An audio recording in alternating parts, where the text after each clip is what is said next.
अस्सलाम वालेकुम स्टूडेंट्स। अच्छा बेटे, आज का हमारा टॉपिक है प्लास्टिड्स।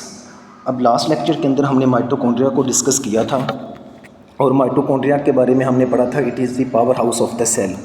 अब बेटे उसी तरह के हमारे पास एक ऑर्गेनेली है जिसको हम प्लास्टिड्स कहते हैं। अब प्लास्टिड जो है ये डिफरेंट टाइप्स के होते हैं। हमारे पास ये 3 टाइप्स के हैं, क्लोरोप्लास्ट, क्रोमोप्लास्ट और ल्यूकोप्लास्ट। ठीक हो गया। अब प्लास्टिड बेसिकली हैं क्या? Plastids are the organelles found only in plant cells and some protists like algae। ठीक हो गया बेटे, ये प्लांट सेल्स के अंदर पाए जाते हैं और इसके अलावा ऐसे प्रोटिस्टिस जो कि फोटोसिंथेसिस परफॉर्म करते हैं ये उनके अंदर पाए जाते हैं, जैसा कि algae. They are basically the cells speciality factories, यानी ये सेल की स्पेशल किस्म की बेटा फैक्ट्रीज हैं। फैक्ट्रीज क्यों हैं? क्योंकि ये प्लास्टिड्स डिफरेंट टाइप्स के होते हैं। ये 3 हमारे पास इसकी टाइप्स हैं। ये तीनों डिफरेंट फंक्शंस को परफॉर्म कर रही होती हैं, इसलिए बेटा हम इसको स्पेशलिटी फैक्ट्री कहते हैं। And all come from one type of precursor called proplastids. Precursor बेटा कहते हैं ऐसे चीज़ को जिससे किसी चीज़ को बनाया जाता है। तो हमारे पास ये जो प्लास्टिड्स हैं ये कहाँ से बनते हैं? प्रोप्लास्टिड से, इसलिए हम कहते हैं proplastids are the precursor of plastids. अब ये प्लास्टिड्स के बेटा हमारे पास 3 टाइप्स हैं, क्लोरोप्लास्ट, क्रोमोप्लास्ट एंड ल्यूकोप्लास्ट। अब उसके बाद बेटे हमने एक एक करके इसको डिस्कस करना है। हमारे पास सबसे पहले है क्लोरोप्लास्ट। क्लोरोप्लास्ट हम कहते हैं पावर हाउस ऑफ फोटोसिंथेसिस। जैसा कि हमने माइटोकॉन्ड्रिया को बोला था power house of the cell, यानी वो माइटोकॉन्ड्रिया का कर रहा था, वो एनर्जी बना के सेल को दे रहा था। ठीक हो गया। अब वो एनर्जी कहाँ से बना रहा था बेटे? वो ग्लूकोज की रेस्पायरेशन कर रहा था, ग्लूकोज को तोड़ता है और उससे एटीपी की फॉर्मेशन करता है, जिसको हम energy currency of the cell भी कहते हैं। अब बेटे जो क्लोरोप्लास्ट है ये भी माइटोकॉन्ड्रिया की तरह ही काम करता है। फ़र्क ये होता है कि क्लोरोप्लास्ट के अंदर पिगमेंट्स होते हैं जो कि लाइट को एब्जॉर्ब करते हैं और ये लाइट को एब्जॉर्ब करके ये ग्लूकोज की फॉर्मेशन कर रहा होता है, यानी इसका काम है फूड को बनाना और माइटोकॉन्ड्रिया का काम होता है कि उस फूड को तोड़ करके उससे एटीपी की फॉर्मेशन करना। तो इसी लेक्चर के अंदर हम आज किन किन चीज़ों को बेटा डिस्कस करेंगे? हम क्लोरोप्लास्ट के स्ट्रक्चर की बात करेंगे, इसके फंक्शन की बात करेंगे और इसका हम कंपैरिजन पढ़ेंगे माइटोकॉन्ड्रिया के साथ। अब बेटे सबसे पहले हमारे पास है कि क्लोरोप्लास्ट बेसिकली है क्या। Chloroplasts are specialised organelles found in plant cells and algal cells. तो बेटे ये अभी पहले भी हमने पढ़ा है कि ये प्लांट सेल के अंदर होते हैं और एल्गल सेल्स के अंदर होते हैं, जो कि हमारे पास यूकैरियोटिक ऑर्गेनिजम्स हैं और ये क्या करते हैं? फोटोसिंथेसिस को परफॉर्म करते हैं। दे कैरी आउट क्या करते हैं बेटा? फोटोसिंथेसिस परफॉर्म करते हैं। The process of converting light energy into the chemical energy. Photosynthesis में हम करते क्या हैं? इस लाइट एनर्जी जो कि हमारे पास सन से आ रही होती है इसको केमिकल एनर्जी के अंदर चेंज किया जाता है। केमिकल एनर्जी के अंदर कैसे चेंज किया जाता है? एक प्रोसेस के जरिए बेटा जिसका नाम है फोटोसिंथेसिस। और केमिकल एनर्जी का मतलब क्या है कि इससे ग्लूकोज बनाया जाता है। ठीक है, तो ग्लूकोज में जो कार्बन हाइड्रोजन के दरमियान बॉन्ड बनते हैं उसके अंदर इस एनर्जी, इस लाइट एनर्जी को स्टोर किया जाता है। इस तरह जो लाइट एनर्जी है ये केमिकल एनर्जी के अंदर चेंज हो जाती है। अब बेटा क्लोरोप्लास्ट के अंदर डिफरेंट पिगमेंट्स होते हैं हमारे पास, जैसा क्लोरोफिल ए है जिसको हम प्राइमरी पिगमेंट कहते हैं, क्लोरोफिल बी है जिसको हम एक्सेसरी पिगमेंट कहते हैं। प्राइमरी पिगमेंट का मतलब ये होता है ये chlorophyll A is the main pigment. ठीक हो गया। एक्सेसरी पिगमेंट बेटा ऐसे पिगमेंट को बोलते हैं जो इसकी हेल्प कर रहा होता है। ठीक है, इसको असिस्ट कर रहा होता है। कैसे? ये लाइट को एब्जॉर्ब करता है और एब्जॉर्ब करने के बाद ये क्लोरोफिल ए के अंदर ट्रांसफ़र कर देता है और क्लोरोफिल ए बेसिकली जो है वहाँ पे केमिकल रिएक्शंस चल रहे होते हैं। ये दोनों ही लाइट को बेटा एब्जॉर्ब करते हैं फॉर फोटोसिंथेसिस। तो ये देखें बेटा हमारे पास फोटोसिंथेसिस कैसे हो रही है। ये हमारे पास सन है और ये क्लोरोप्लास्ट है और क्लोरोप्लास्ट के अंदर क्या होता है बेटे? क्लोरोफिल होता है और डिफरेंट पिगमेंट्स होते हैं जो कि लाइट को एब्जॉर्ब करते हैं। कार्बन डाइऑक्साइड ये कहाँ से लेता है? इन्वायरमेंट से। इसके अलावा जो रेस्पायरेशन के ज़रिए पैदा हो रही होती है। और वाटर कहाँ से लेता है बेटे? वाटर लेता है ये ज़मीन से और लाइट को यूज़ करके क्या बना रहा है? ग्लूकोज प्लस बाई प्रोडक्ट के तौर पे यहाँ पे ऑक्सीजन निकल रही है जिसको हम यूज़ करते हैं। अब उसके बाद बेटे हम इसकी अकरेंस की बात करते हैं, शेप और उसके नंबर। अकरेंस का मतलब होता है ये कहाँ कहाँ पाया जाता है, प्लांट के किस किस पार्ट के अंदर ये पाया जाता है। तो बेटे found in all green structures of the plant. जितने भी प्लांट के ग्रीन स्ट्रक्चर होते हैं ये उनके अंदर पाया जाता है, जैसा कि स्टेम है, अनराइपेंड फ्रूट्स हैं, लीव्स हैं। ठीक हो गया। Most photosynthetic activity occurs in leaf. ठीक हो गया। तो ये एमसीक्यूज भी बेटा पूछ सकता है कि सबसे ज़्यादा जो एक्टिविटी है कहाँ पे होती है, लीव्स के अंदर। इसके अलावा स्टेम्स, जैसा कि हमारे पास हर्बेशियस प्लांट्स होते हैं, ठीक है, ग्रीनिश होते हैं। अनराइपेंड फ्रूट जो होते हैं, जो बिल्कुल पके हुए फ्रूट नहीं होते, कच्चे फ्रूट जो होते हैं, उनके अंदर भी ये क्लोरोप्लास्ट पाया जाता है। बेटा अगर शेप की बात करें, एलिप्सॉइड या डिस्कॉइड, ये कैसी शेप होती है, जैसे कि हमारे पास एग की होती है। तो बेटा ये देखें, आपको ये यहाँ पे ये शेप नज़र आ रही है। ठीक हो गया। तो ये एक एलिप्सॉइडल शेप होता है, मेम्ब्रेन बाउंडेड स्ट्रक्चर है, प्रेजेंट इन फोटोसिंथेटिक सेल्स। ये मेम्ब्रेन बाउंडेड है, इसमें दो मेम्ब्रेन होते हैं, एक आउटर और एक इनर। इसके नेक्स्ट स्ट्रक्चर के हम इसको डिस्कस करेंगे। बेटा नंबर की बात करें तो सबसे पहले हम इसकी डेंसिटी देखते हैं। तो तकरीबन कहता है अप्रोक्सीमेटली 500 मिलियन पर मिलीमीटर स्क्वायर ऑफ लीफ, यानी हम एक लीफ का अगर 1 मिलीमीटर स्क्वायर लें, ठीक है, तो उसके अंदर 500 मिलियन जो एरिया है वो क्लोरोप्लास्ट ने ऑक्यूपाई किया होता है। ठीक हो गया। रेंज की बात करें बेटा तो 20 से 40 होते हैं पर cell, very by species and light exposure. बेटा ये बिल्कुल माइटोकॉन्ड्रिया की तरह है। जैसा कि हमने माइटोकॉन्ड्रिया के अंदर एक चीज़ पढ़ी थी कि उसका नंबर उन सेल्स के अंदर ज़्यादा होता है जो कि ज़्यादा एक्टिविटी, ज़्यादा फंक्शन परफॉर्म कर रहे होते हैं। इसी तरह बेटे ऐसे प्लांट के सेल्स जिनका लाइट के साथ ज़्यादा एक्सपोजर होता है, जिनके ऊपर लाइट ज़्यादा पड़ रही होती है, लाइट की डेंसिटी ज़्यादा होती है, उनके अंदर इसका नंबर भी ज़्यादा होता है। बेटा ये मोस्ट अबंडेंट इन लीफ मीजोफिल सेल्स। तो ज़्यादातर ये कहाँ पाए जाते हैं, मीजोफिल सेल्स। मीजोफिल सेल्स वो होते हैं लीफ के अंदर जो कि फोटोसिंथेसिस को परफॉर्म करते हैं। ठीक हो गया। तो उनके अंदर क्लोरोप्लास्ट जो है वो ज़्यादा पाया जाता है। उसके बाद बेटा हम इसके स्ट्रक्चर की बात करें तो इसके स्ट्रक्चर में बेटा हमारे पास 3 इसके कंपोनेंट्स हैं। एक इन्वेलप है, उसके बाद बेटे ग्रेना या थैलाकॉइड्स हैं, और उसके बाद स्ट्रोमा एंड क्लोरोफिल। तो ये 3 बेटा इसके स्ट्रक्चर्स हैं, इसके स्ट्रक्चर के पार्ट हैं। उन एक एक को हम डिस्कस करते हैं। इन्वेल्प का मतलब होता है इसकी मेम्ब्रेन। तो ये बेटा एक बाहर की तरफ आउटर मेम्ब्रेन नज़र आ रही है और एक आपको अंदर की तरफ जो है वो इनर मेम्ब्रेन नज़र आ रही है। तो बेटे chloroplast is enclosed bye a double membrane called envelope. ठीक हो गया। जिसमें डबल मेम्ब्रेन होती है बेटा हम उसी को ही इन्वेलप कहते हैं, जिसमें सिंगल होती है हम उसको इन्वेलप नहीं कहते। आउटर मेम्ब्रेन की क्या खसूसियात हैं, ये सीव लाइक होती है। बेटे लास्ट लेक्चर के अंदर मैंने आपको बताया था कि जैसा कि माइटोकॉन्ड्रिया की जो आउटर मेम्ब्रेन होती है ना, वो छलनी की तरह होती है और उसमें ज़्यादातर जो स्मॉल मॉलिक्यूल्स होते हैं वो फ्रीली परमिएबल होती है, उनके लिए वो ईजिली वहाँ से गुजर जाते हैं। कंटेन पोरीन्स। पोरीन्स क्या है बेटे, पोरीन्स कहते हैं कि स्पेशल प्रोटीन होती हैं तो यहाँ पे चैनल्स बना रही होती हैं। ठीक हो गया। Freely permeable to small molecules, like mitochondria outer membrane, बिल्कुल माइटोकॉन्ड्रिया की आउटर मेम्ब्रेन की तरह। इनर मेम्ब्रेन की बात करें तो सेमी परमेबल होती है बेटा, rich in transport proteins, control what enters और एग्जिट। ठीक हो गया। तो ये सेमी परमेबल होती है जैसा कि हमारे पास प्लाज्मा मेम्ब्रेन होती है। उसके बाद बेटे इन आउटर मेम्ब्रेन और इनर मेम्ब्रेन, इन दोनों के दरमियान यहाँ पे आपको स्पेस नज़र आ रही है। इस स्पेस को बेटा बोलते हैं इंटर मेम्ब्रेनस स्पेस। ठीक हो गया। Inter membrane space, gap between outer and inner membranes, small fluid field compartments. उसके बाद बेटा हम इसके स्ट्रक्चर की बात करें तो इसके अंदर देखें आपको यहाँ पे इसमें एक आउटर मेम्ब्रेन नज़र आ रही है यहाँ पर, और उसके बाद बेटा आपको इनर मेम्ब्रेन यहाँ पे नज़र आ रही है ये वाली, और उन दोनों के दरमियान ये आपको इंटर मेम्ब्रेन स्पेस नज़र आ रही है जिसके अंदर फ्लूइड होता है। उसके बाद बेटा इसका एक मीडियम होता है जैसा कि हमने माइटोकॉन्ड्रिया में पढ़ा था, जिसको हमने बोला था माइटोकॉन्ड्रियल मैट्रिक्स। वहाँ पे हमने उसको माइटोकॉन्ड्रियल मैट्रिक्स बोला था, यहाँ पे हम इसको स्ट्रोमा कहते हैं। तो ये बेटे एमसीक्यूज के अंदर भी याद रखिएगा। क्लोरोप्लास्ट का जो मीडियम होता है जिसके अंदर बाकी सारे के सारे स्ट्रक्चर्स मौजूद होते हैं जो भी हम डिस्कस करते हैं, उस मीडियम को बोलते हैं बेटा स्ट्रोमा। अब इस स्ट्रोमा के अंदर क्या क्या चीज़ें होती हैं इसमें बेटा, यहाँ पे देखें आपको, जैसे आप जो कॉइन्स होते हैं ना, सिक्के, उनको आप एक दूसरे के ऊपर रखें तो एक ढेर लग जाता है। ठीक हो गया।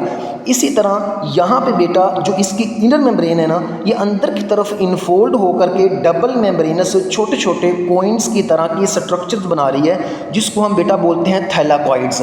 ठीक हो गया। यानी एक को हम थैलाकॉइड बोलेंगे और इस तरह का जो एक पूरा एक ढेर सा लगा हुआ है एक दूसरे के ऊपर, इसको हम बोलते हैं ग्रेनम। बेटा इसको क्या बोलेंगे, ग्रेनम। मैं फिर से बता रहा हूँ, इस एक कॉइन लाइक स्ट्रक्चर को, वैसे तो ये मेम्ब्रेनस है जिसके अंदर क्लोरोफिल होता है, ये अभी हम डिस्कस करेंगे। इसकी ये थैलाकॉइड्स जो हैं इनकी मेम्ब्रेन जो है उसके अंदर क्लोरोफिल होता है जो कि लाइट को एब्जॉर्ब करता है। अब इस तरह के कई थैलाकॉइड्स एक दूसरे के ऊपर इस तरह से ढेर लगे हुए इस तरह से पड़े होते हैं और इसको हम बोलते हैं ग्रेनम। ठीक हो गया।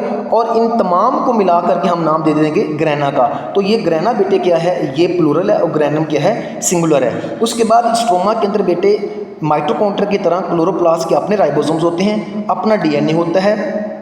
इसके ये थाइलाकॉइड में ल्यूमन है। ल्यूमन कहते हैं बेटा खाली जगह को, स्पेस को। तो यहाँ पे देखें क्रॉस सेक्शन कट करके आपको दिखाया हुआ है कि ये जो थाइलाकॉइड्स हैं इनको अगर आप कट करके देखें तो इनके दरमियान अंदर आपको एक खाली जगह नज़र आ रही है जिसको बोलते हैं थाइलाकॉइड ल्यूमन। स्टार्च ग्रेन्यूल्स यहाँ पे पड़े हुए हैं, ठीक हो गया। ये बेटा यहाँ पे आपने ये इंटरग्रेनम है, ठीक हो गया। तो ये आप यहाँ पे ऐड कर लीजिएगा इंटरग्रेनम। इंटरग्रेनम नॉन ग्रीनिश स्ट्रक्चर होता है, यानी ये ग्रीन नहीं होता। इसका काम क्या होता है, इन ग्रेना को आपस के अंदर कनेक्ट करके रखना।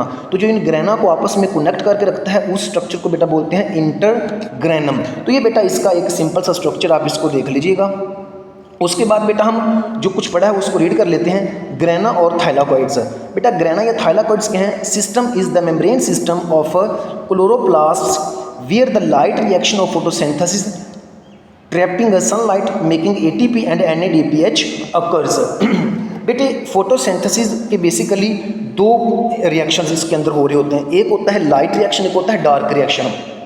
लाइट रिएक्शन जो सूरज जो रोशनी की मौजूदगी में होता है। डार्क रिएक्शन रोशनी हो या ना हो उसने होना ही होना है, वो लाइट की गैर मौजूदगी में भी हो जाता है। अब जो लाइट रिएक्शन है फोटोसिंथेसिस का, उसके अंदर बेटा ये ATP और NADPH2 दोनों ये लाइट रिएक्शन की प्रोडक्ट हैं और इनको आगे डार्क रिएक्शन के अंदर इस्तेमाल करके ग्लूकोज की फॉर्मेशन की जाती है। थाइलाकॉइड्स बेटे वैसे क्या है? इनर मेम्ब्रेन फ्यूज टुगेदर, जो अंदर की मेम्ब्रेन आपस में फ्यूज हो जाती है। Contain chlorophyll bearing double membrane lamellae form disc shaped compartments. ये लैमिली क्या होता है बेटा? ये जो डबल मेम्ब्रेन यहाँ पे आपको नजर आ रहे हैं ना, ये वाली डबल मेम्ब्रेन थाइलाकॉइड्स की, ठीक हो गया। इसको हम क्या बोलते हैं? लैमिली, ठीक हो गया।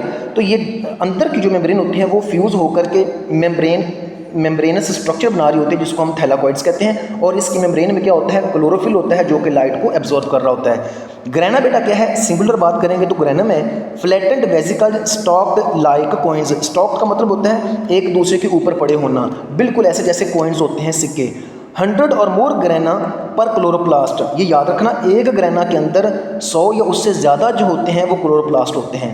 ईच ग्रेनम, एक क्लोरोप्लास्ट के अंदर 100 या उससे ज़्यादा बेटा ग्रेना होते हैं। ईच ग्रेनम की हर ग्रेनम के अंदर फ्यू टू सेवरल थाइलाकॉइड्स, यानी हर ग्रेनम के अंदर चंद से लेकर के काफ़ी ज़्यादा तादाद तक हमारे पास थाइलाकॉइड्स होते हैं।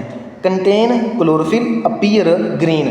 क्यों ये क्लोरोप्लास्ट हमें ग्रीन क्यों नज़र आ रहा होता है? इस वजह से क्योंकि इसके अंदर क्या होता है बेटे? क्लोरोफिल होता है जिसका रंग कैसा होता है? सब्ज़ होता है। इंटरग्रेना क्या है बेटा?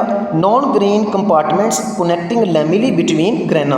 लैमिली क्या है बेटा? थाइलाकॉइड का ही दूसरा नेम है। इंटरग्रेनम इनको आपस में क्या करता है? कनेक्ट करके रखता है। स्ट्रोमा लैमिली क्या है? इंटरग्रेनम, ठीक हो गया। ये कहाँ पे प्रेजेंट होता है बेटा?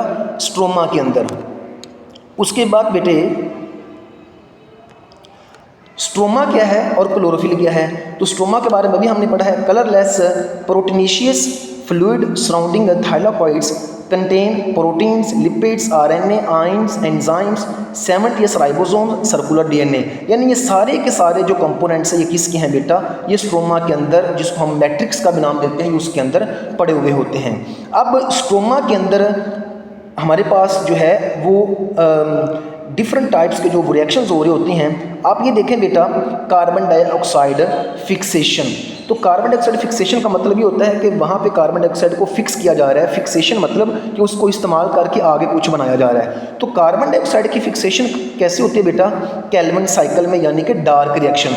तो स्ट्रोमा के अंदर बेटे डार्क रिएक्शन होता है। मैंने अभी आपको बताया कि लाइट फोटोसिंथेसिस के दो पार्ट होते हैं, एक लाइट रिएक्शन, एक डार्क रिएक्शन। जो लाइट रिएक्शन होता है वो थाइलाकॉइड के मेम्ब्रेन में होता है। जो डार्क रिएक्शन होता है बेटे वो स्ट्रोमा के अंदर होता है, ठीक हो गया। तो ये डार्क रिएक्शन में क्या हो रहा है? कार्बन डाइऑक्साइड को फिक्स करके शुगर बनाई जा रही है, ठीक है। इसके पास अपना DNA होता है, वो कहाँ पर पड़ा होता है बेटे? वो स्ट्रोमा के अंदर पड़ा होता है। सेल्फ रेप्लिकेटिंग है, सेमी ऑटोनोमस है, ठीक हो गया। यानी कि खुद से ही वो रेप्लिकेट कर लेती है और अपने नंबर को कम या ज़्यादा कर लेती है, डिपेंड करता है डेंसिटी ऑफ लाइट के ऊपर। बेटा राइबोसोम्स की बात करें तो उसके अंदर प्रोटीन एंड एंजाइम सिंथेसिस होता है, ठीक हो गया। तो इसी वजह से हम इसको बोलते हैं सेल्फ रेप्लिकेटिंग ऑर्गेनेली। अब बेटा क्लोरोफिल की बात करें तो क्लोरोफिल कहाँ पे होता है? Embedded in thylakoid membranes, absorb light energy. ये क्या करता है? लाइट एनर्जी को एब्जॉर्ब करता है। व्हेन क्लोरोफिल एब्जॉर्ब लाइट, अब जब क्लोरोफिल लाइट को एब्जॉर्ब कर लेता है तो फिर क्या क्या मैकेनिज्म चलते हैं उसमें? फिर बेटा क्लोरोफिल क्या करता है? इलेक्ट्रॉन को एमिट करता है, उन इलेक्ट्रॉन को इस्तेमाल करके एटीपी को बनाया जाता है, ठीक है। उसके बाद कार्बन डाइऑक्साइड को फिक्स किया जाता है और ग्लूकोज बनता है। अब बेटा ये जितने भी यहाँ पे ये रिएक्शन आपको समझ नज़र आ रहे हैं ना, ये अभी आपको प्रॉपर समझ नहीं आएंगे। ये हमारा बायो एनर्जेटिक्स का पूरा फोटोसिंथेसिस का हम पूरा मैकेनिज्म पढ़ेंगे, लाइट रिएक्शन को भी डिटेल में पढ़ेंगे और डार्क रिएक्शन को भी, तो उसमें आपको ये चीज़ें सारी बिल्कुल क्लियर हो जाएंगी। अभी के लिए सिर्फ इतना आपने याद रखना है, क्लोरोफिल क्या करता है? लाइट को एब्जॉर्ब करके इलेक्ट्रॉन को एमिट करता है, खारिज करता है, उन इलेक्ट्रॉन को इस्तेमाल करके क्या बनाई जाती है? एटीपी, ठीक है। उसके बाद इस एटीपी को इस्तेमाल किया जाता है, कार्बन डाइऑक्साइड को फिक्स करके ग्लूकोज की फॉर्मेशन की जाती है। तो यहाँ पे भी देखें बेटा लाइट आ रही है, क्लोरोफिल उसको एब्जॉर्ब कर रहा है और क्या बन रही है बेटा? एटीपी बन रही है, ठीक हो गया। इसका जो मैकेनिज्म है वो प्रॉपर बेटे हम बायो एनर्जेटिक्स के चैप्टर के अंदर इसको डिस्कस करेंगे। क्लोरोप्लास्ट के बेटे फंक्शंस क्या हैं? साइट ऑफ फोटोसिंथेसिस, ये भी हम पढ़ चुके हैं। लाइट प्लस डार्क रिएक्शन, यानी ये दोनों रिएक्शन क्लोरोप्लास्ट के अंदर ही होते हैं। फ़र्क क्या है? लाइट रिएक्शन थाइलाकॉइड के मेम्ब्रेन में होता है और डार्क रिएक्शन स्ट्रोमा में होता है। ऑक्सीजन प्रोड्यूस होती है बाई प्रोडक्ट के तौर पे फोटोसिंथेसिस के दौरान। शुगर प्रोडक्शन होती है बेटा, जिसमें कार्बन डाइऑक्साइड को फिक्स किया जाता है, ग्लूकोज बनाई जाती है और उसके बाद स्टार्च को स्टोर किया जाता है। अब बेटे प्लास्टिड की जो स्टार्ट पे हमने 3 टाइप्स पढ़ी थी उनको भी देख लेते हैं। ये आपकी बुक के अंदर मौजूद है कि प्लास्टिड्स की हमारे पास डिफरेंट टाइप्स होती हैं। Cells of plants and many protist have 3 types of plastid. ये 3 टाइप है बेसिकली हमारे पास। ल्यूकोप्लास्ट, बेटा ल्यूकोप्लास्ट क्या करता है? देखें कलरलेस प्लास्टिड है, found in parenchyma sales of fruits, stem and seeds. ये पैरेन्काइमा सेल्स में होता है। नॉट एक्सपोज टू सनलाइट, यानी ये सनलाइट के साथ एक्सपोजर नहीं होता। इसका फंक्शन क्या है? ये फूड को स्टोर करता है, डिफरेंट नेचर की फूड को स्टोर करता है और उसी बेस के ऊपर ल्यूकोप्लास्ट की डिफरेंट टाइप्स हैं। अमाइलोप्लास्ट क्या करता है? स्टार्च को स्टोर करता है। एलायोप्लास्ट क्या करता है? ऑयल को स्टोरेज करता है। प्रोटीनोप्लास्ट क्या करता है बेटा? ये प्रोटीन को स्टोर करता है, ठीक हो गया। ये इसका फंक्शन है। क्रोमोप्लास्ट बेटा ये पिगमेंट बनाता है और उनको स्टोर करता है, और जो आपको डिफरेंट फ्रूट्स के कलर्स और डिफरेंट फ्लावर्स के कलर्स आपको नजर आते हैं ना, वो इसी क्रोमोप्लास्ट की वजह से आते हैं। देखिए बेटा yellow to red coloured plastids found in petals of flowers and ripen fruits. Petals का मतलब होता है फूल की पत्तियां, उनके जो मुख्तलिफ कलर आपको नजर आ रहे हैं ना, उनका जो वो कलर होता है वो क्रोमोप्लास्ट के अंदर स्टोर होता है। Contain carotenoid pigments. फंक्शन क्या है बेटा इसका? ये पोलिनेशन। देखो जब डिफरेंट कलर नजर आते हैं इंसेक्ट्स को, तो वो एक फ्लावर से उठते हैं, दूसरे फ्लावर के ऊपर बैठते हैं, और जब एक फ्लावर के ऊपर बैठते हैं तो उनकी बॉडी के साथ स्टेमन्स चिपक जाते हैं। वो जब दूसरे फूल के ऊपर जाकर बैठेंगे वो स्टेमन्स गिर जाएंगे और उसके ओवरी के अंदर जाके एग को फर्टिलाइज कर देंगे, तो इसको हम बोलते हैं पोलिनेशन, ठीक है। Involve in dispersal of seeds, तो ये सीड के बिखरने के अंदर भी हेल्प कर रहा होता है, ठीक हो गया। इसकी वजह से क्या होता है? Attract insects animal by colour, ठीक है। इसके डिफरेंट प्यारे प्यारे कलर होते हैं जिसकी वजह से इंसेक्ट्स और एनिमल्स इसकी तरफ अट्रैक्ट होते हैं। क्लोरोप्लास्ट के बारे में हम पढ़ चुके हैं बेटा। ग्रीन कलर प्लास्टिड्स हैं, contain chlorophyll A and B, found in all green plant parts, site of photosynthesis है। ये क्या करता है? Convert light energy into the chemical energy, produce oxygen and glucose, main energy producing organelle, ठीक हो गया। उसके बाद बेटा हमारे पास ये डिफरेंट टाइप के प्लास्टिड्स हैं, लेकिन आपने 3 ही याद रखने हैं। एक तो हमारे पास क्लोरोप्लास्ट है, ठीक हो गया, क्रोमोप्लास्ट है और उसके बाद ल्यूकोप्लास्ट है। तो ये 3 ही सिर्फ आपने जो है बेटा वो याद रखने हैं। उसके बाद बेटा आज की हमारी ये समरी है जिसके अंदर हमने ये कंपैरिजन है जिसमें हमने माइटोकॉन्ड्रिया और क्लोरोप्लास्ट का कंपैरिजन हमने दोनों पढ़ लिया। अब बेटा आप इसको खुद पढ़िएगा, ठीक है। तो बड़ा आसान है, यहाँ पे माइटोकॉन्ड्रिया का लिखा हुआ है, यहाँ पे क्लोरोप्लास्ट का लिखा हुआ है। उसके बाद बेटे आज की हमारी लेक्चर की समरी है कि क्लोरोप्लास्ट बेसिकली है क्या, वो हमने देख लिया। स्ट्रक्चर के बारे में हमने पढ़ लिया, थाइलाकॉइड्स के बारे में पढ़ लिया, स्ट्रोमा क्या चीज़ होती है, प्लास्टिड्स क्या चीज़ है, और उसके बाद उसके फंक्शंस को हमने डिस्कस कर लिया। तो बेटे नेक्स्ट लेक्चर के अंदर हम इंशाल्लाह नेक्स्ट ऑर्गेनेली को डिस्कस करेंगे। इसमें किसी किस्म का कोई क्वेश्चन हो तो आप बेटे इनबॉक्स के अंदर आप डिस्कस कर सकते हैं, पूछ सकते हैं। उसके बाद हम इसको नेक्स्ट क्लास में सॉल्व कर लेंगे। ओके बेटे, अल्लाह हाफिज़।